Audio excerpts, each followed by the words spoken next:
بعد 12 دقيقة معمولنا جهز. وهذا ألذ وأنجح وأطعم معمول ممكن تسووه في الدنيا. بسم الله، صلوا على رسول الله.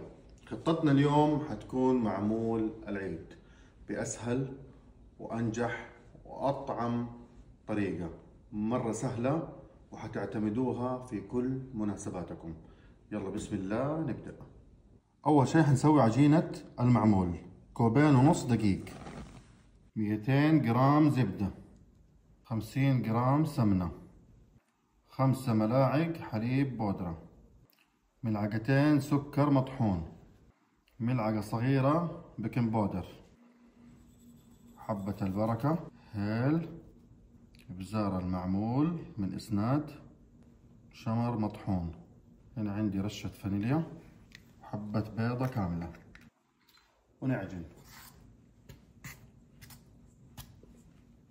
وفي الأخير كده حنضيف رشة ملح، هذه الرشة حتوزن لنا النكهة، ونعجن. خلاص كده العجينة جاهزة عندي. كيف ما شاء الله تبارك الله. هنا عندي معجون التمر، هنا 3 ملاعق زبدة، ورشة هيل، ورشة من بهارات المعمول، ورشة شمر مطحون، ونعجن.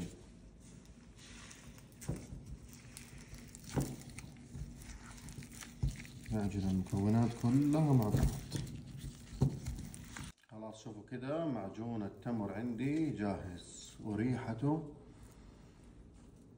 شيء. طيب الآن أخذ كده قطع من معجون التمر وأكورها طريقة هذه،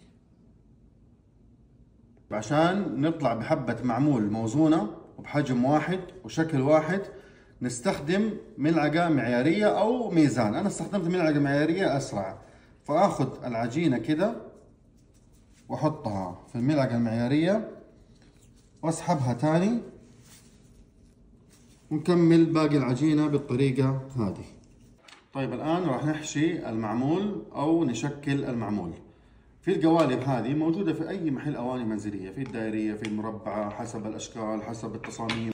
في هذه مرة ممتازة، فبرضه موجودة في أي محل أواني منزلية، سهلة جدا، وتختار القالب اللي تبغاه.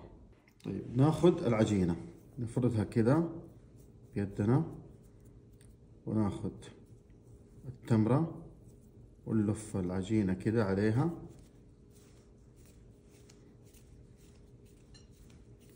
نحطها كده على السطح، ونجيب هذه.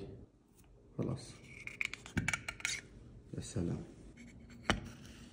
ما في أسهل من كده. خلاص كده بعد ما شكلت المعمول فردت ورق زبدة على الصينية ورصيت حبات المعمول. الآن ندخلها على الفرن. بسم الله. ندخل الصينية الفرن على الرف الوسطاني، ونولع النار التحتانية والعلوية على درجة حرارة 250. سلام يا سلام، والله ريحة اللوكيشن عندي تجنن تجنن. خلاص كده المعمول زبط معانا. بس بعد 12 دقيقة معمولنا جهز. شوفوا ما شاء الله تبارك الله، المعمول ما في ولا واحدة فكت. سووه بنفس الطريقة هذه وادعوا لي. شوفوا ما شاء الله الحبة كيف من تحت. بسم الله.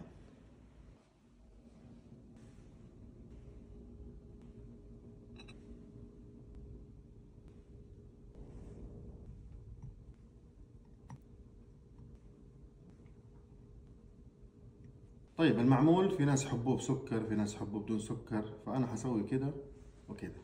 بسم الله.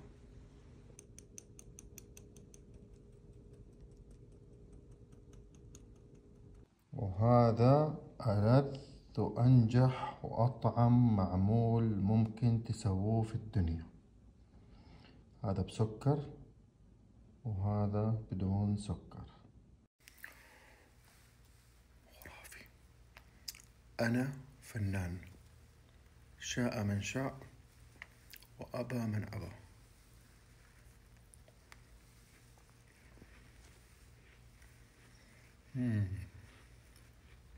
مو طبيعي.